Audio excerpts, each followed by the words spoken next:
आप देख रहे हैं इंडिया न्यूज 13। चलिए देखते हैं उत्तर प्रदेश की 25 फटाफट बड़ी खबरों को।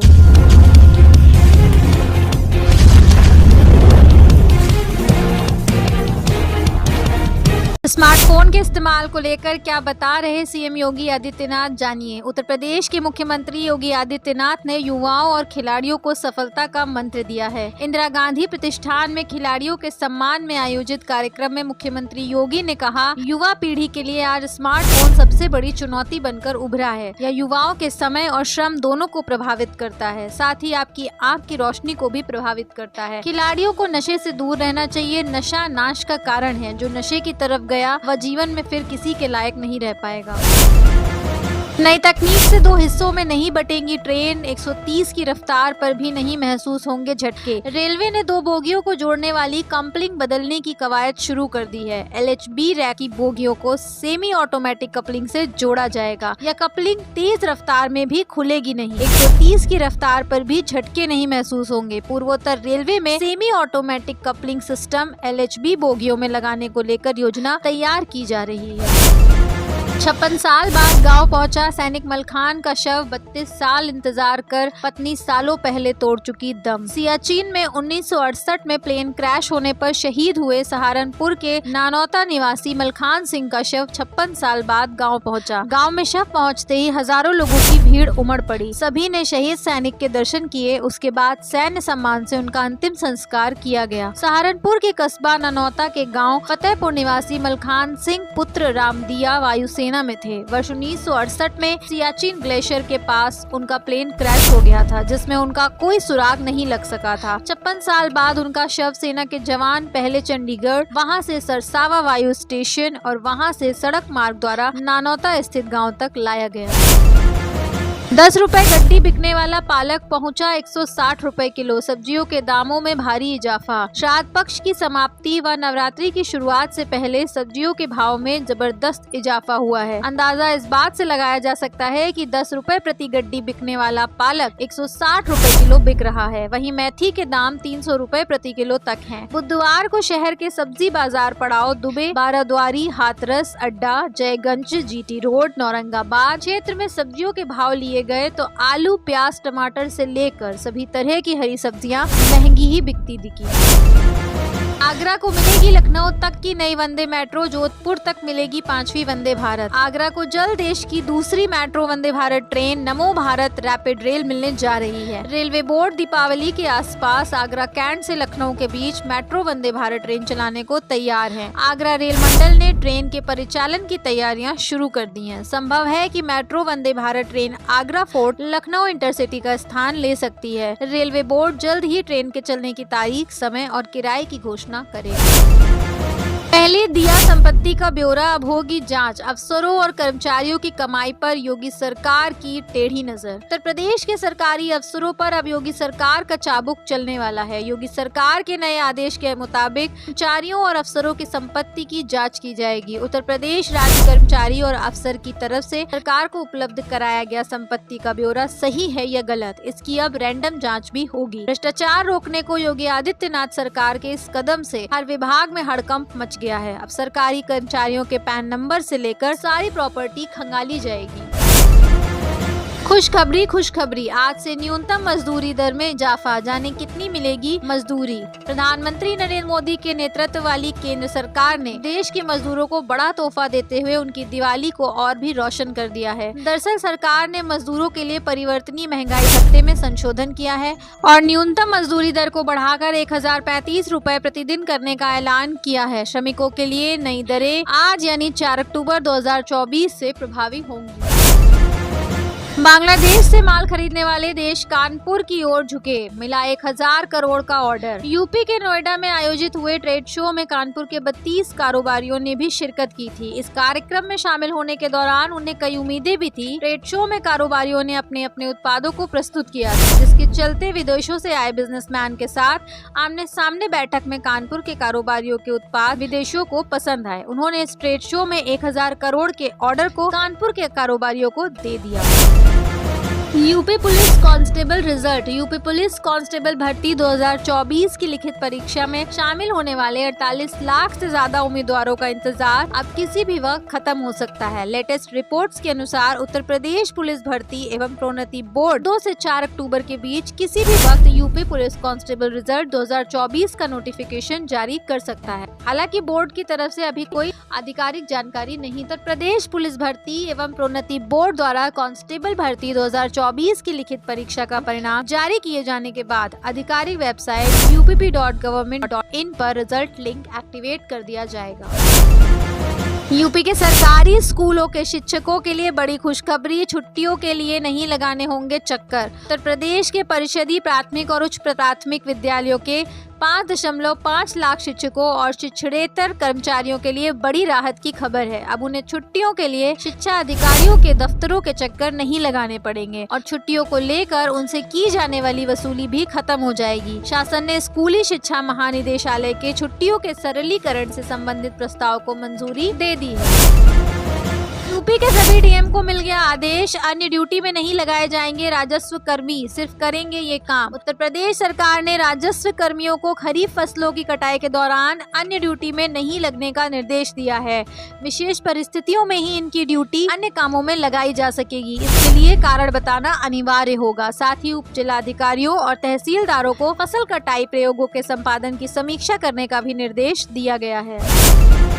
यूपी में अब ट्रेन की तरह रोडवेज बसों को मिलेगी लाइव लोकेशन, स्टॉपेज के साथ विलंब व निरस्त की भी मिलेगी जानकारी। अब उत्तर प्रदेश में रोडवेज बसों की भी लाइव लोकेशन मिल सकेगी, ठीक वैसे ही जैसे ट्रेनों की मिलती है। इससे यात्रियों को अपने गंतव्य तक पहुंचने के लिए बस का चयन करने में आसानी होगी। यूपीएसआरटीसी ने एक मोबाइल ऐप विकसित किया है जिसके माध्यम से यात्री बसों की लाइव लोकेशन, स्टॉपेज, विलंब और निरस्तीकरण की जानकारी प्राप्त कर सकेंगे। एसबीआई के 50 करोड़ ग्राहकों के लिए जरूरी सूचना हो सकती है बड़ी परेशानी। एसबीआई देश का सबसे बड़ा सरकारी बैंक और करोड़ों ग्राहकों को फ्रॉड का खतरा बना हुआ है। इसलिए सरकार ने नियमों को लागू किया है। एसबीआई ग्राहकों को फ्रॉड की आशंका के प्रति अलर्ट किया है। उन्हें एसबीआई के नाम पर आने वाले फर्जी संदेशों से बचने की सलाह दी गई है। फ्रॉड मैसेजेस आपको काफी नुकसान कर सकते हैं। एनसीआर में 2 एक्सप्रेसवे जोड़ने के लिए यहां बनेगा इंटरचेंज, यूपी वालों को मिलेगा फायदा। यमुना एक्सप्रेसवे औद्योगिक विकास प्राधिकरण द्वारा जगनपुर अफजलपुर में यमुना एक्सप्रेसवे और ईस्टर्न पेरिफेरल एक्सप्रेसवे को जोड़ने का काम शुरू कर दिया गया है। यहां प्रस्तावित इंटरचेंज बनाने की सरकार ने अनुमति दी है। अनुमति मिलने के बाद भारतीय राष्ट्रीय राजमार्ग प्राधिकरण भी निर्माण की तैयारी करने में लगा है। इसके निर्माण में 1 वर्ष लगने का अनुमान है।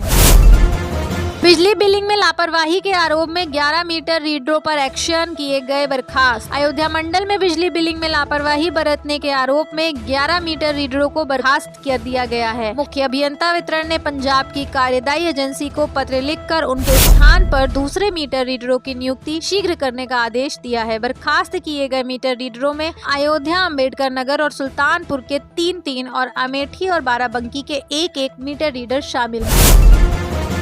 नवरात्रों पर फलों और सूखे मेवे के भाव में बढ़ोतरी, जाने क्या है रेट। देश में कल 3 अक्टूबर से शारदीय नवरात्र शुरू हो चुके हैं। नवरात्र के समय लोग व्रत रखते हैं। नवरात्र से पहले महंगाई लोगों का बजट बिगाड़ने वाली है। आपको बता दें कि फलाहार की कीमतों में बड़ा इजाफा हुआ है। इसके चलते श्रद्धालुओं की जेब पर महंगाई का बोझ ज्यादा पड़ने वाला है। बाजार में खरीदारी करने वाले श्रद्धालुओं की भीड़ नवरात्र में ज्यादा होती है। इसके अलावा बाजार में महंगाई भी रिकॉर्ड तोड़ रही है। नवरात्र के समय सबसे अधिक मेवे और फलों की कीमत में बढ़ोतरी हुई है। पूजा और अन्य सामग्री की कीमत सामान्य है। 500 के नोट को लेकर सनसनी खबर, आरबीआई ने दिया फिर बड़ा झटका, जान ले नया नियम। आम नागरिकों के लिए आज के समय पर 500 का नोट सबसे बड़ा माना जाता है। वर्तमान समय में 100 रुपए के नए नोट और 200 के नोट उपलब्ध हैं। देखा जा सकता है कि कई बार नागरिकों के द्वारा एटीएम से पैसे निकाले जाते हैं तो इसमें से फटे पुराने नोट बाहर आ जाते हैं, जो कि नागरिकों के लिए बिल्कुल भी अमान्य हो जाते हैं। यदि आपके साथ भी ऐसी किसी प्रकार की समस्या का सामना हुआ है तो अब आपको घबराने की आवश्यकता नहीं है। आरबीआई के द्वारा इसके संबंध में एक नवीनतम गाइडलाइन जारी की गई है। आप सभी की जानकारी के लिए बता दें कि आरबीआई के द्वारा इन सभी फटे पुराने नोटों के लिए एक महत्वपूर्ण विश्लेषण तैयार किया गया है, जिसके अनुसार आप इसे अपने नजदीकी बैंक शाखा में जाकर तत्काल बदल सकते हैं और आपको नोट के बदले पूरा मूल्य दिया जाएगा। यूपी में आईटी सेक्टर को भी मिला उद्योग का दर्जा, योगी कैबिनेट ने दी हरी झंडी। उत्तर प्रदेश कैबिनेट ने आईटी और आईटीईएस को उद्योग का दर्जा देने की मंजूरी दी है। इससे इस क्षेत्र की कंपनियों को भूमि आवंटन में प्राथमिकता, बिजली दरों में छूट और अन्य लाभ मिलेंगे। यह निर्णय डिजिटलीकरण और डिजिटल सेवाओं को बढ़ावा देगा और राज्य में निवेश में वृद्धि करेगा। इससे आईटी क्षेत्र की कंपनियों को लगभग 18% तक की विद्युत लागत में बचत होगी। आगरा में आंगनवाड़ी वर्करों पर बड़ा एक्शन, योगी सरकार ने सस्पेंशन के साथ रिकवरी का दिया आदेश। आगरा में आंगनवाड़ी केंद्रों पर गर्भवती महिलाओं और बच्चों को मुफ्त में मिलने वाले पुष्टाहार की कालाबाजारी मामले में एक्शन जारी है। 24 घंटे के भीतर 17 आंगनबाड़ी वर्कर निलंबित की जा चुकी हैं। कालाबाजारी का मामला सीएम योगी आदित्यनाथ के संज्ञान में पहुंचा था, जिसके बाद डीएम ने बुधवार देर रात 13 आंगनबाड़ी कार्यकर्ताओं को निलंबित कर दिया। इससे पहले मंगलवार को भी 4 आंगनबाड़ी वर्कर पर गाज गिरी थी। यूपी का सबसे लंबा पुल एक से दूसरे छोर पहुंचने में बदल जाता है जिला। चहलारी घाट ब्रिज उत्तर प्रदेश का सबसे लंबा पुल है। यह सरयू नदी पर बना है। इस पुल की लंबाई 3760 मीटर है। ये बहराइच को सीतापुर से जोड़ता है। 2015 में इस पुल का निर्माण हुआ था। तत्कालीन मुख्यमंत्री अखिलेश यादव ने इसका उद्घाटन किया था। यूपी के दूसरे सबसे लंबे पुल के तौर पर जगदीशपुर ब्रिज का नाम आता है। यमुना नदी पर बना यह पुल कानपुर और इलाहाबाद शहर को जोड़ता है। इस पुल की कुल लंबाई करीब 3200 मीटर है। ये पुल 2016 में बनकर तैयार हुआ था। केंद्र सरकार ने दिया आदेश, इस काम के लिए अब आधार जरूरी नहीं। जैसा कि आप सभी जानते हैं, आधार कार्ड एक महत्वपूर्ण दस्तावेज है जिसका इस्तेमाल आजकल हर सरकारी काम में किया जा रहा है। स्कूल में बच्चे का एडमिशन कराने से लेके अथवा बैंक अकाउंट में खाता खुलवाना हो, इसके लिए इस दस्तावेज का ही उपयोग किया जाता है। लेकिन अब आपको आधार कार्ड कई कामों में इस्तेमाल नहीं करना पड़ेगा। जी हाँ, हाल ही में सरकार ने नया आदेश जारी किया है कि अब से नागरिकों को जन्म प्रमाण पत्र पर अथवा मृत्यु प्रमाण पत्र हेतु आवेदन के लिए आधार नंबर की आवश्यकता नहीं है। यानी कि आधार नंबर की जरूरत को समाप्त कर दिया गया। करना है अपना बिजनेस तो यूपी सरकार की इस योजना का उठाएं लाभ, मिल रहा बिना ब्याज का मोटा पैसा। उत्तर प्रदेश में स्वरोजगार के लिए युवाओं को मुख्यमंत्री युवा उद्यमी विकास अभियान योजना के तहत बिना गारंटी 5 लाख रुपए का लोन मिलेगा। इसमें मार्जिन मनी में छूट और 6 माह तक किस्त भुगतान में छूट होगी। योजना का लक्ष्य 10 वर्ष में 10 लाख सूक्ष्म इकाइयों की स्थापना करना है, जिससे युवाओं को वित्त पोषित कर स्वरोजगार मिशन के तहत रोजगार के अवसर प्रदान किए जाएंगे। यूपी में बिजली पैदा करेगा ये 296 किलोमीटर लंबा एक्सप्रेसवे, लाखों घरों को मिलेगी रोशनी। यूपी की योगी सरकार एक और इतिहास रचने जा रही है। उत्तर प्रदेश की योगी सरकार लोगों के आवागमन आसान बनाने के साथ साथ उनकी अन्य सुख सुविधाओं की तरफ भी ध्यान दिया जा रहा है। उत्तर प्रदेश में पिछले कुछ वर्षों में रोड इंफ्रास्ट्रक्चर को लेकर काफी सराहनीय काम हुए हैं। सूबे योगी सरकार अब प्रदेश में सौर ऊर्जा उत्पादन को लेकर बड़ा कदम उठा रही है। उत्तर प्रदेश में अब एक्सप्रेसवे के किनारे बिजली उत्पादन किया जाएगा। उत्तर प्रदेश की योगी सरकार प्रदेश का यह पहला सोलर एक्सप्रेसवे होगा। कर्मचारियों की हुई मौज, महंगाई भत्ते में होगी इतने प्रतिशत बढ़ोतरी। वर्तमान में लाखों सरकारी कर्मचारी डीए बढ़ाने का इंतजार कर रहे हैं। इसकी मांग भी लंबे समय से की जा रही है। बता दें कि सरकार कर्मचारियों के डीए में बढ़ोतरी करती रहती है। कर्मचारियों के खाते में डीए की राशि जल्द ही फिर से आने की उम्मीद है। 7वें वेतन आयोग के नियमों के अनुसार अभी डीए बढ़ने की पुष्टि नहीं की जा सकती है। यह कब तक और कितने प्रतिशत आएगा, इस खबर में बताया गया है। यूपी में इस जिले के 80 गांवों से गुजरेगी हाई स्पीड ट्रेन। 1305 हेक्टेयर जमीन का अधिग्रहण होगा। वाराणसी से पश्चिम बंगाल के हावड़ा तक एक सुपर फास्ट ट्रेन चलाने की योजना बनाई गई है। रेलवे ने अभी इसके सर्वे का काम पूरा किया है। हाई स्पीड ट्रेन चलाने के लिए एक कॉरिडोर बनाया जाएगा। कॉरिडोर बनाने के लिए जिलों के हिसाब से स्थानों का चयन किया जा रहा है। आप देख रहे हैं इंडिया न्यूज 13, मतलब भारत की आवाज।